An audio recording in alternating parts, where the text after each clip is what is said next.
Thank you so much. Well, welcome to downtown Brampton. I'm so happy to see so many familiar faces, but also new faces. I know I also have some friends and colleagues that are saying that this is the first time they've been to downtown Brampton. So on behalf of the Downtown Brampton BI, thank you and welcome. We're so happy to be working together with the Brampton Board of Trade. I started in this role about 1 year ago, and I remember running into Jay Paul and a number of times asking him, like, how can we work together? And this is one of the things I wanted to do, was to actually have a summit here and talk about some of the issues about downtown Brampton. And so I'm so pleased to be here this afternoon with all of you. I remember growing up that I think this was 20 years ago. The City of Brampton's Economic Development Office had a campaign that was had billboard that says "All roads lead to Brampton." I think Mayor Brown still has this billboard in his office. And I never thought I would be working here in downtown Brampton today. So I'm here to talk to our panel here. And Ian, before we started, we had a pre-meeting here with the panelists. You pulled up an interesting statistic about, you found that 40% of those who work in Brampton, live in Brampton, right? And so the other sort of 50% or 60% live somewhere else. So what are sort of the impacts of why we're losing people while they're commuting in? And you're the head of Habitat for Humanity, so we're so excited that we're doing a build here in downtown Brampton. And you've long focused on affordable home ownership. What lessons can Brampton draw from your work in building pathways to housing for families in today's struggling market? Yeah, thanks so much. And just, it's wonderful to be here and have a chance to talk to the business leadership of Brampton and to talk about workforce housing. That is certainly the element that we're focused on at Habitat for Humanity. And I think on the what lessons, as all of you know, some at a very personal level, affordability in Brampton has just changed at lightning speed, especially pre-pandemic to now. So, for us, one lesson at Habitat over the years is just, it is still possible to unlock the benefits that homeownership provides to young households. It looks different, but it is still possible. And maybe I'll just talk really briefly about what our model is and then a couple other lessons from it. So if you're not familiar with our model, the way we make homeownership possible for households who can't otherwise afford it is we have stayed very true to the zero down payment, because as we know, that's a significant barrier, especially if you're trying to buy a home over $1 million value for a larger family. So it is still a down payment model, and then the mortgage that the homeowners are actually paying is calibrated to household income, because all the stats say don't pay more than 32% of your total household income on your housing, or you don't have enough left for the other things that help you and your family thrive. So that is how our model works, is we're enabling people to have a zero down payment mortgage with where they're only paying 32% of total income on their mortgage, property tax, condo fees. So number one, it is still possible. We have done this 40 times in our history here. We have 27 more homes underway here right now. And as you heard, sorry to do the shout outs, please come help them build with us. The mayor is going to be there. He wants you there. Come and kind of show that solidarity around building homes, because that is my other lesson, is what it takes to assist in enabling people to have the home they afford is partnerships with the business community and certainly with government. And so the two different projects that are underway here in Brampton have money in them, have financial commitments from the City of Brampton, from the Region of Peel, not at the moment from the province, but from the federal government. And so it does take partnership. It costs more money than we ever imagined, but that's the key, is partnerships, both government and community. And then the final kind of lesson is, it is also possible to build these homes, even ownership homes, so that they stay affordable in the long run. And so that is what we've done with our Habitat homes. In exchange for that opportunity to have a home people can afford, people are buying in with a resale formula, so that when they are in a position to sell their home, they will sell it back to Habitat based on a formula, so we can make it available to someone else. So those are kind of, I would say, kind of lessons. It's possible, it takes partnership, and it's possible to keep our affordable housing assets affordable in the long run. So, and sorry, the final shout out, then I will be quiet. There's no doubt in my mind that there may be people in the room today that could qualify for home ownership with Habitat, or most certainly you know people who can. So the project close to here, it's a kilometer and a half away, it's where you'll help us build. That's all sold out. But the 15-unit project in the north part of Brampton, we are still accepting applications on. Total household income, mom, dad, child tax benefit has to add up to $86,000 can go as high as $130,000, I think. So if you're thinking, gee, maybe this is possible for my sister-in-law, my cousin, my next door neighbor, the person I know through business, my employees, absolutely tell them to go look at our website. Thank you, Ian. I'm going to bring in Saba here. Saba, as a developer, how can policy and partnership with the private sector help accelerate the supply of housing here in Brampton, and especially areas like the downtown core? It's a great question. First of all, I think my photo is black and white. I was probably looking at a pro forma and seeing how difficult it is really right now to kind of build these kind of projects. And I think that's kind of a little bit of the reality that we live in right now. In terms of, I was really thinking, preparing, like, do I come in with the challenges or what the opportunities really are? And I think as we think about the downtown, there's a lot of excitement, and I think there's a lot of work that has been done. But we also know that growth and development takes, and it's especially at the scale that the country needs to be able to. We're talking about almost doubling the housing supply, and when we think about that, we see how the city of Brampton right now has invested a lot. They have really created the foundation, especially for downtown Brampton. I see with Ken Williams Square, with the innovation district, with the Riverwalk project. There's a lot of exciting things happening, and especially being a historical downtown, we see that a lot of the foundation is there for it to be a walkable place. And I think when we started investing in downtown Brampton, the amount of residential applications were quite low. We were one of very, very, very few. And we see how that has really increased in terms of applications. And I think that from an application standpoint, that's good news. And I think it's a sign that something here is working and momentum is really building. The question really becomes, can these projects now get built? And in this kind of reality that we live in, I think to what Ian was just mentioning, which is important at all aspects, and I want to really commend the work that Habitat is doing. And there's many other non-for-profit groups and many other groups who are really scaling and really thinking about housing on all fronts, really. Like, we need, when you look at the housing stack that we have, from transitional housing to social, to supportive housing, but then affordable rental projects, but also just market projects. We need it all.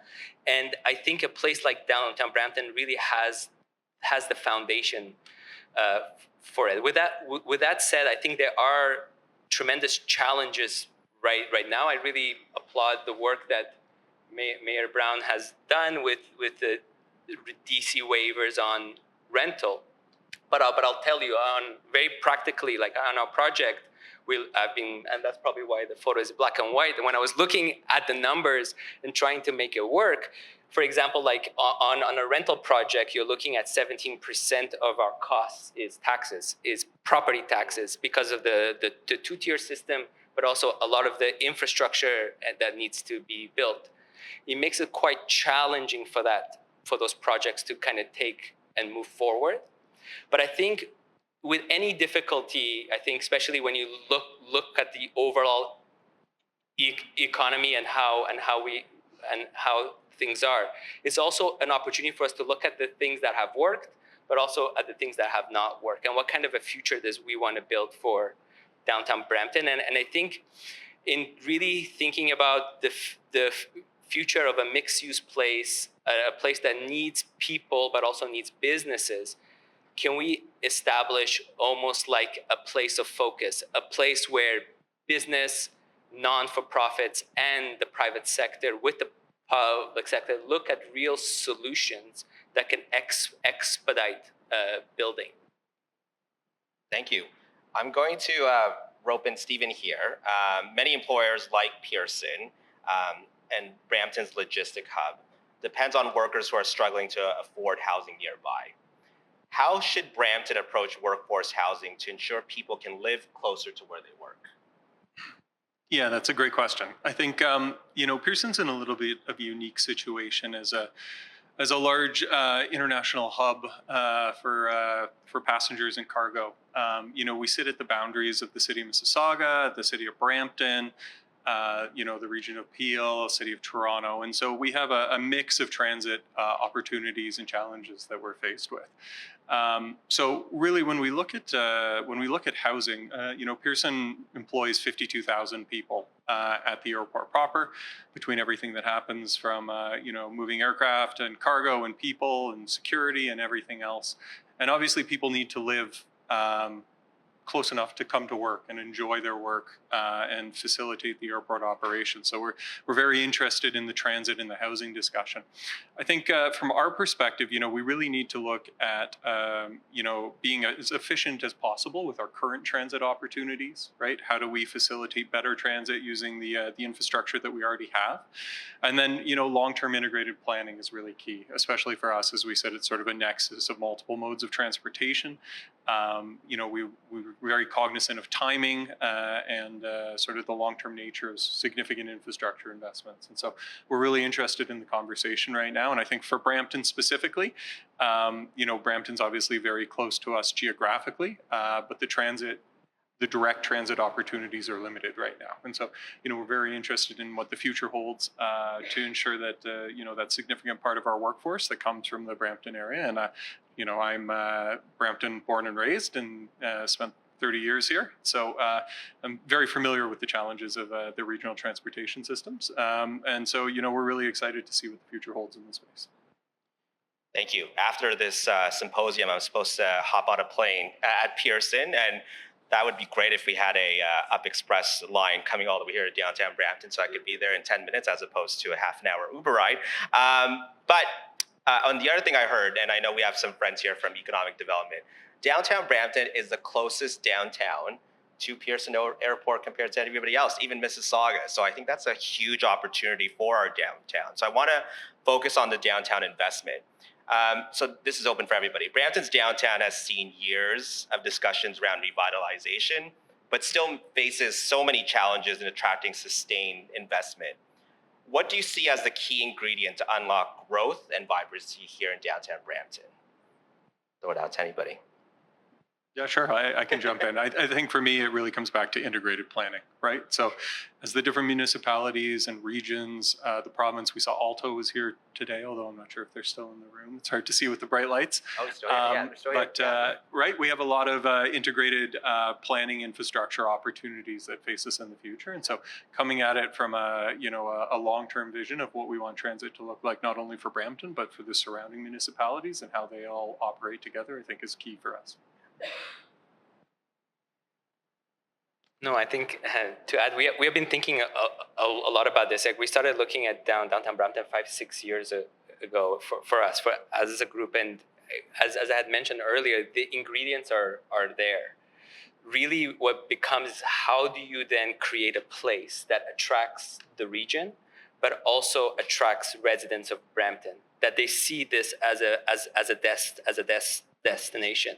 And you can't do that just through a housing model or just through as I think this morning that somebody had mentioned that, from an innovation standpoint, you can just build piece by piece. You actually need to be able to create these integrated models where you can use the urban fabric that's mixed use to be able to start to actually create a place. What will push that forward, and how will that happen? It's not 100% clear, but what is clear is that the progress has been happening, and although sometimes it's not easy to realize it when you walk outside, you don't see the people.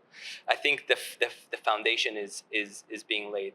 One thing that I urge maybe those who are here is to, I think there is a lot of power in some way when different groups get like from private with private or private with public and with non-for-profits.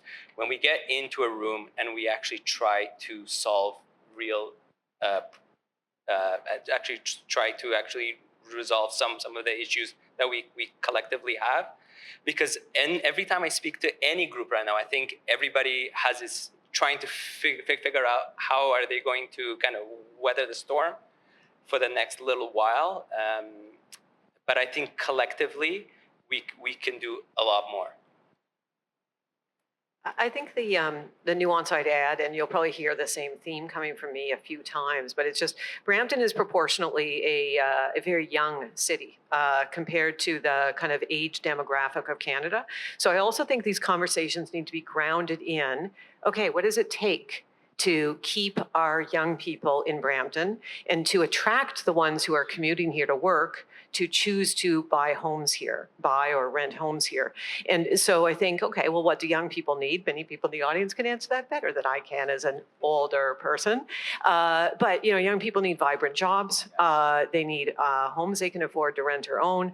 And they do need a vibrant kind of cultural kind of downtown life. And so I think those are all things that need to be kind of, and they need transit, right? They need to be able to get to the airport. They need access to being able to get around. So I think those things just need to be very much grounded in, as you think about revitalization of downtown. It can't be, it can't be driven by the folks for whom downtown was a 1970s downtown and the things that are important to them, with all greatest respect to that's my generation.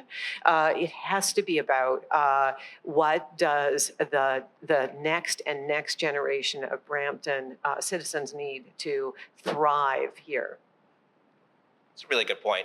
So just after this panel discussion, I'm hosting a roundtable discussion on downtown revitalization. And I was looking at a map of sort of the development applications for downtown. So I think there's like 15 major projects. There's like over 6,000 units that are being proposed. But one thing that really impressed me is that it wasn't just sort of high density condos. There was some the missing middle type of projects that were going, and there was partnerships with organizations, and even Algoma University being a major sort of driver here in the downtown. They're going to build their first student residence here. So I thought that was great that we're looking at sort of other models.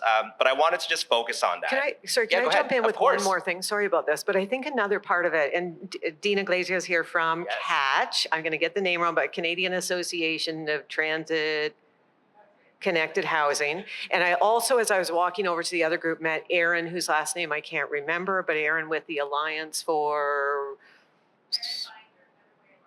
Better Way Alliance. And the points I got out of just the two brief conversations with the two of you is the other thing we have to pay attention as we revitalize is making sure we're not elbowing out small, vibrant, community-based, family-run businesses. And many of you can probably relate. The challenge as we start developing, especially around our transit hubs, is it causes the value of the land all around them to go up. And this is what you've experienced, right, in your background with Little Jamaica, is then we're elbowing out the very kind of elements of the community that we most need. So just some really thoughtful attention to a thriving community is one that has family-run, local, entrepreneurial-driven businesses here. I absolutely agree that retail vibrancy is so key. And I think that's one thing that makes downtown Brampton special. Like, if you look at our peers in Mississauga, where they decided to build their downtown around a shopping mall, basically, right? And I think when people come visit downtown Toronto, they love how authentic it is, and to be able to support those small businesses. So I absolutely agree with you that we need to maintain and create space for those types of retailers in the future. But the one thing that I think that definitely is going to drive the future growth of the downtown and bring the vibrancy is housing. So I wanted to just explore that with you. And how can housing policy be tied to economic development to ensure that the downtown revitalizes? And what are some innovative models? So for example, I know we have some friends here in the co-op housing sector, employer-supported housing, modular builds. could this be realistically scaled up here in Brampton? Short answer is yes, and he has to in some way. Like, but when we look at it,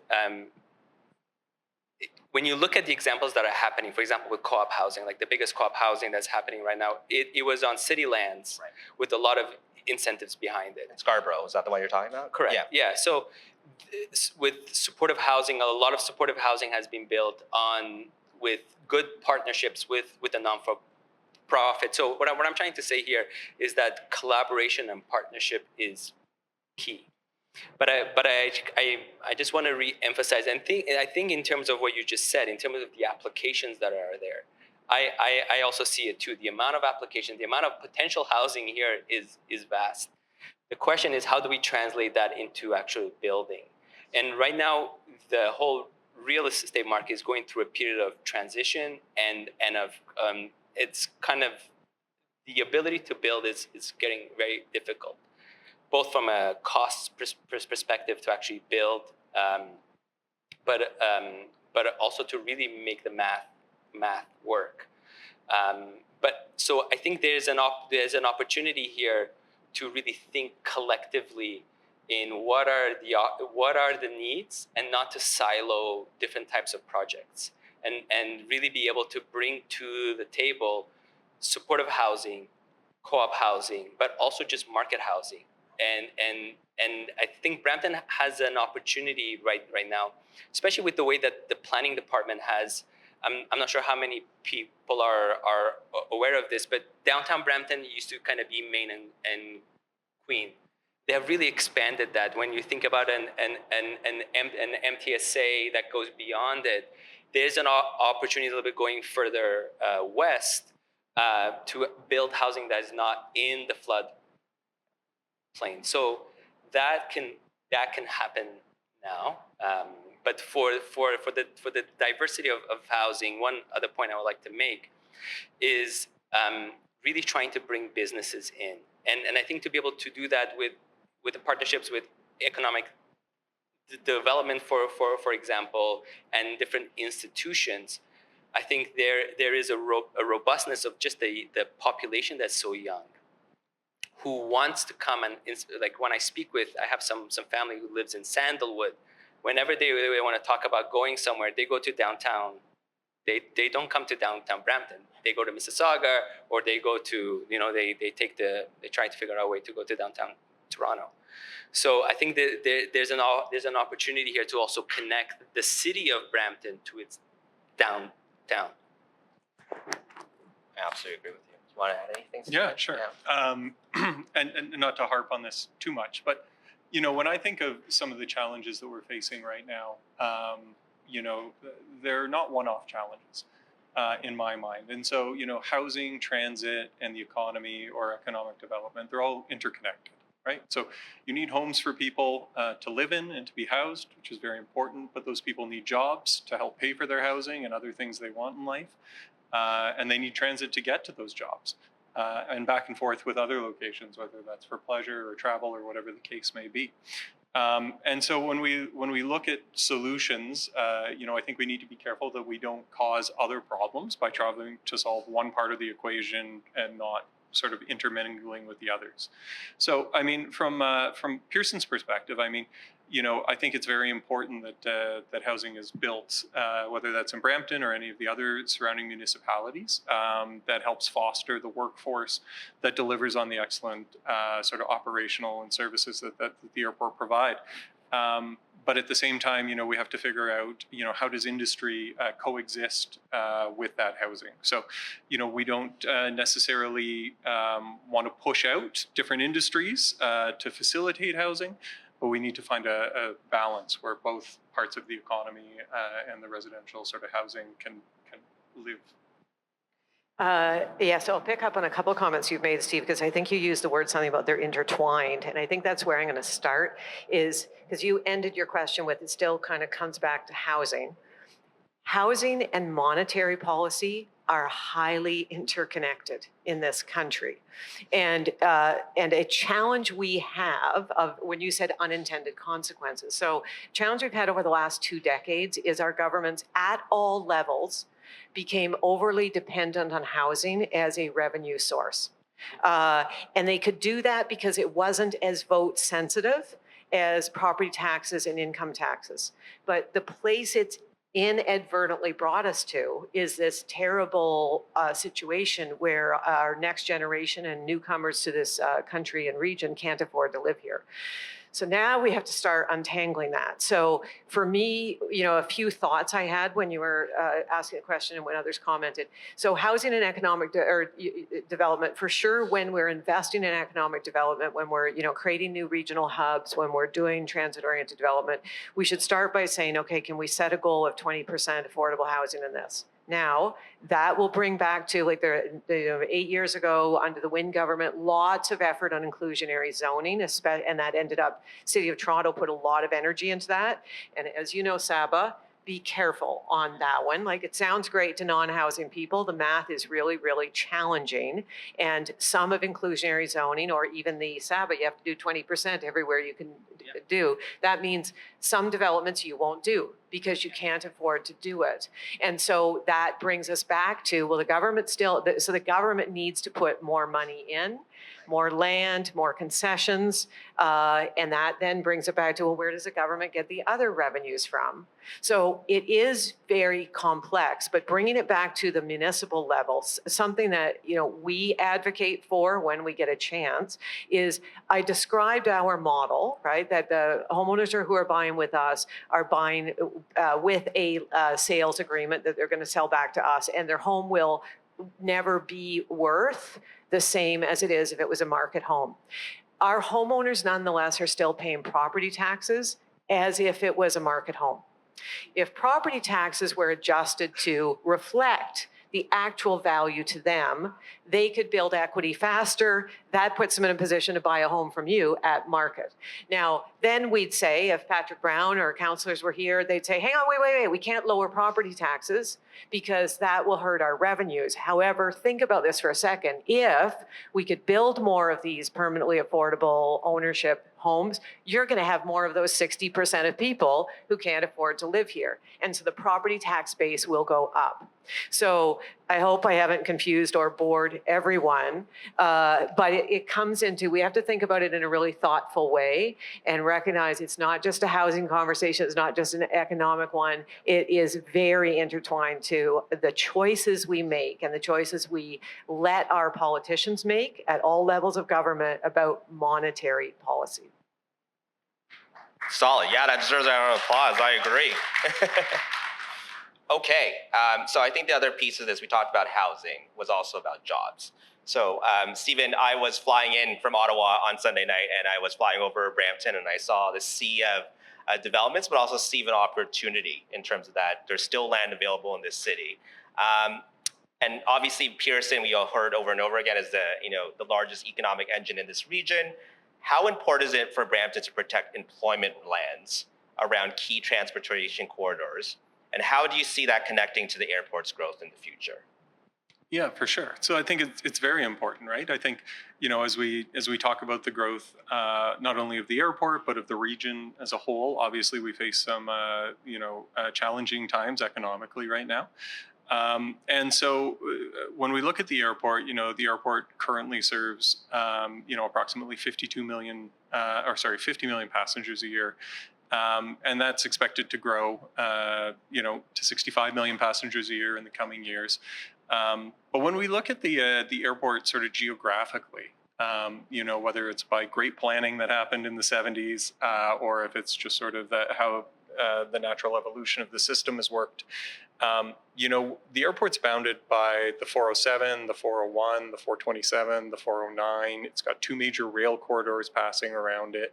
And so really, logistically, it is, just geographically very well suited for economics.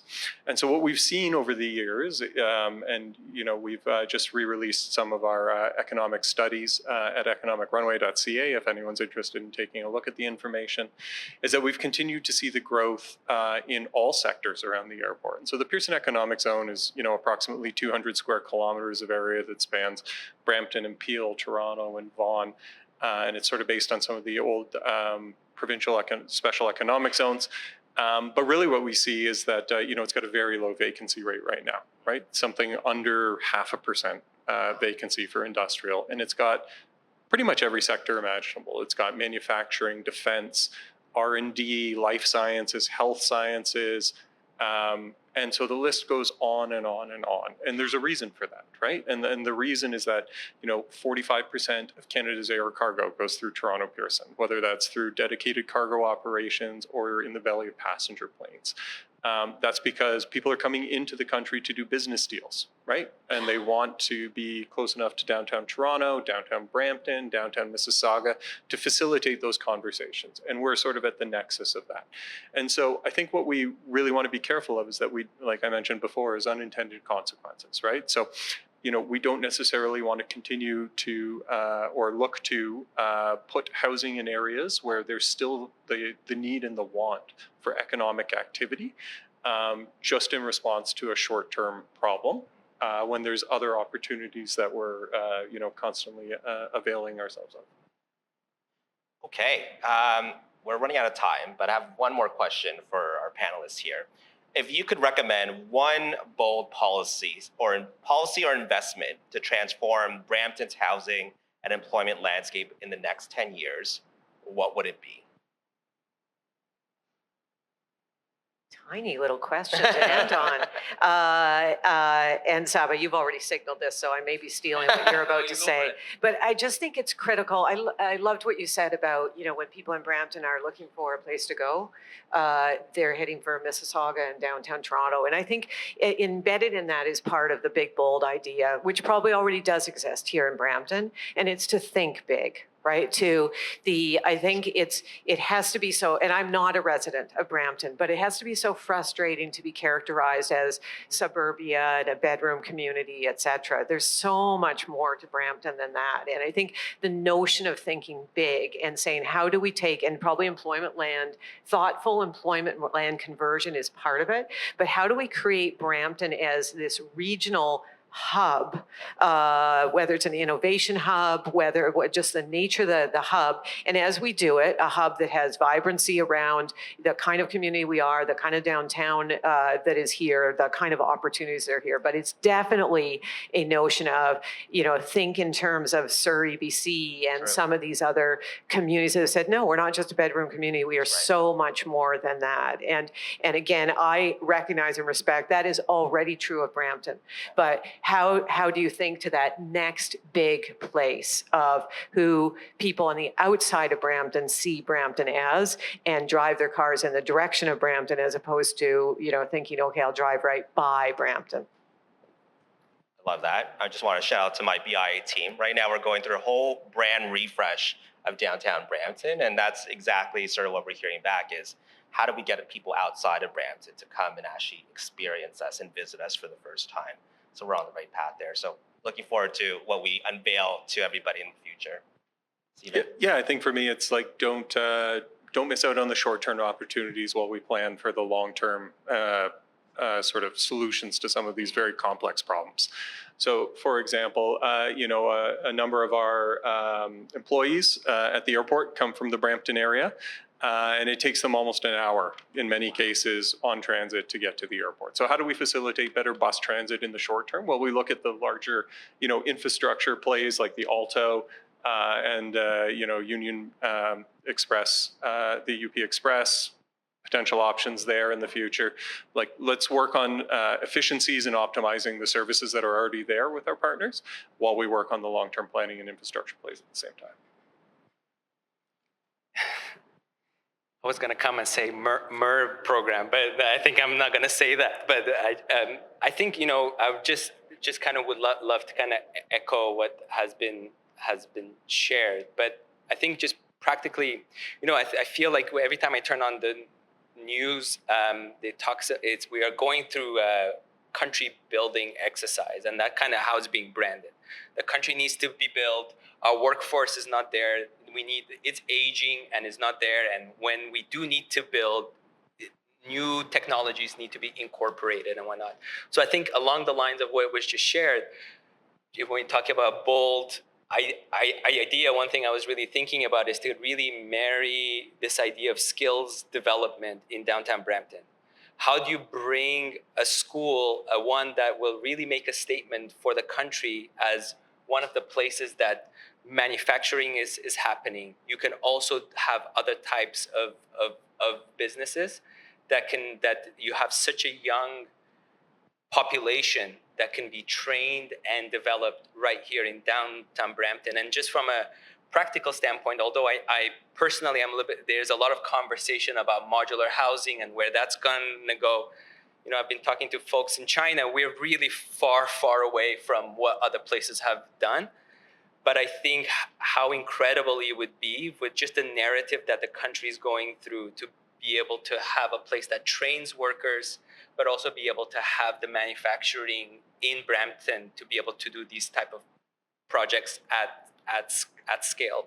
And maybe when thinking about like creative, bold ideas, I think if we can do that and be able to merge that with housing, it's kind of you're tackling both issues at the same time. And I really hope that would be something that would really show that Brampton is not only trying to solve for local solutions, can also be a source of inspiration for the country. Okay, that's it for us. I wanted to thank the Brampton Board of Trade for hosting us again today. I also wanted to give a special shout out to the City of Brampton, the mayor, members of council, and I know we have a lot of city staff here as well too. Claire with Investment Office and Economic Development. I think Andrea's from the downtown team, and I know Steve, the head of planning, is going to be here. If we could give everybody a round of applause for all the partnership for downtown Brampton.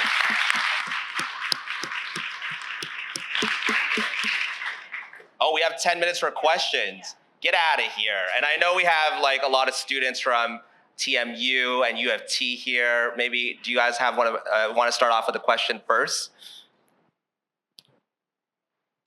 We're so efficient. We have time. I love it. Hi, thank you so much for all of your input. It's great to hear from amazing experts like you. I want to ask, I know that y'all have been talking a lot about these complex systems that have been going on, and from the previous discussion about collaboration with community, I want to ask how do you think we can improve or streamline the navigation of these complex systems that are inclusive of housing, employment, but also transit for a growing immigrant population in Brampton? Somebody want to take that one? I'm going to, again, there's a lot of the question, but I'm going to try to do a super fast and maybe a bit glib answer. And that answer is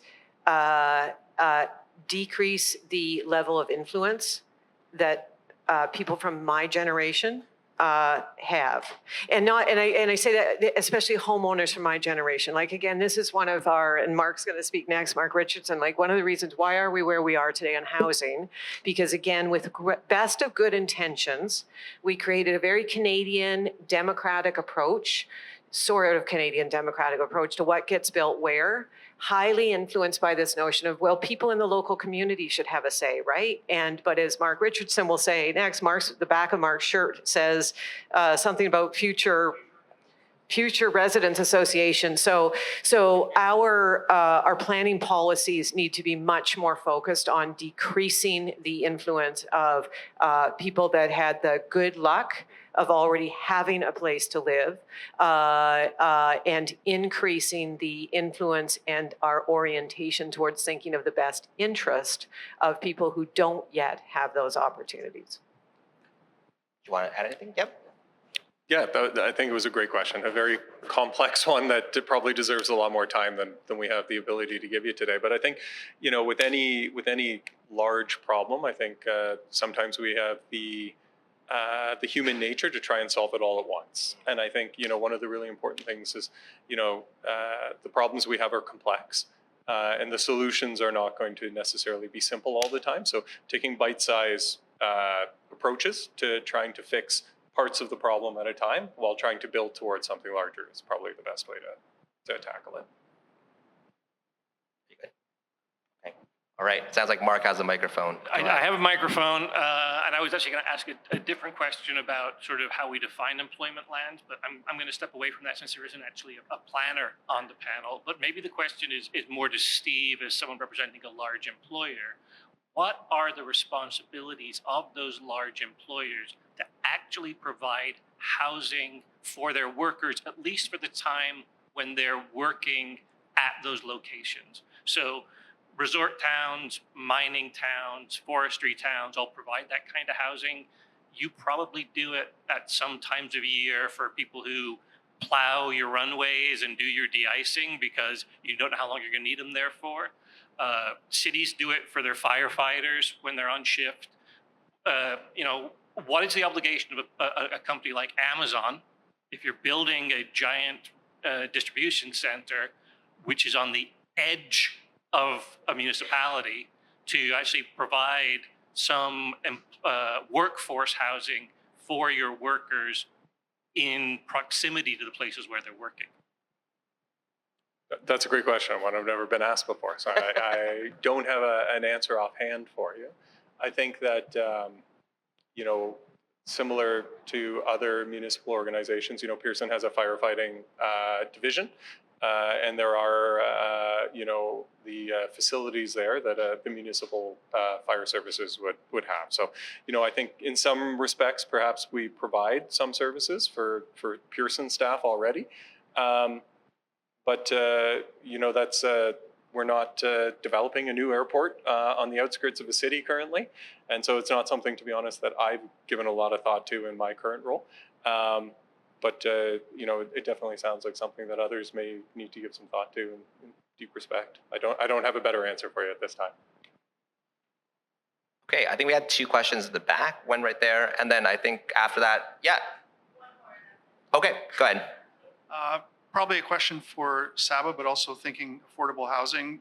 How, when you're doing the numbers, does this trend to sort of eliminate parking minimums to free up asphalt formerly, and maybe does that get you into the neighborhood of considering including affordable housing into your projects? That's a great question.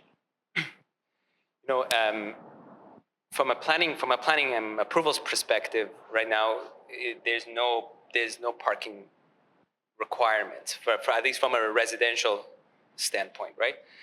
And we have contemplated it. Do you build a high-rise building with zero parking or one level of parking in downtown Brampton where there's no grocery store, schools are far, it's the amenities. And I'll tell you, I had a discussion with the grocer, for example. I've been hearing from everybody, we need a grocery downtown Brampton. So I've been trying to go and having real discussions with grocers. The first thing that they tell us is, who will come to this grocery store? There's no people here. And where is the parking? Because people are going to be driving. So although, and I think it's, Steve had mentioned it, it's we are working towards a place, right? And there is a period that there's a transition. And downtown Brampton is not there right now. I would love, the less parking I build, the cheaper the project is, for sure. And that not right now would make the project viable, not just affordable. You make it viable, and we could actually build it. But it's a little bit inconceivable from everybody that we speak to and from our analysis internally to not build the parking. We hope that as downtown Brampton gets further intensified, that the projects that will come forward will have less and less parking. And as the transportation infrastructure improves, we will need less parking. But that you can ask me that question 10 years from now, and I'll give you a very different answer. But for right now, and kind of in unfortunate ways, I would say, just because of costs, but also for the environment and the type of places that we want to build, it's something that seems to be very, very important. And the comment I was going to make is, again, I mean, we all recognize we've been North America has been an unusually car dependent society. And so we need to get to a somewhat different place in that regard. So I think, again, it's a bit of balance. For us specifically at Habitat for Humanity, just maybe a couple things. We actually work with a lot of developers. In addition to building our own homes, which hopefully you're all going to come and help us spend a half a day, October 8th, either morning or afternoon. But in addition to that, we also work with a lot of developers, including Saba's company, where we'll negotiate between the developer and the municipality, get some concessions from the municipality so the developer can transfer some homes to us at what we can afford then to sell them to families.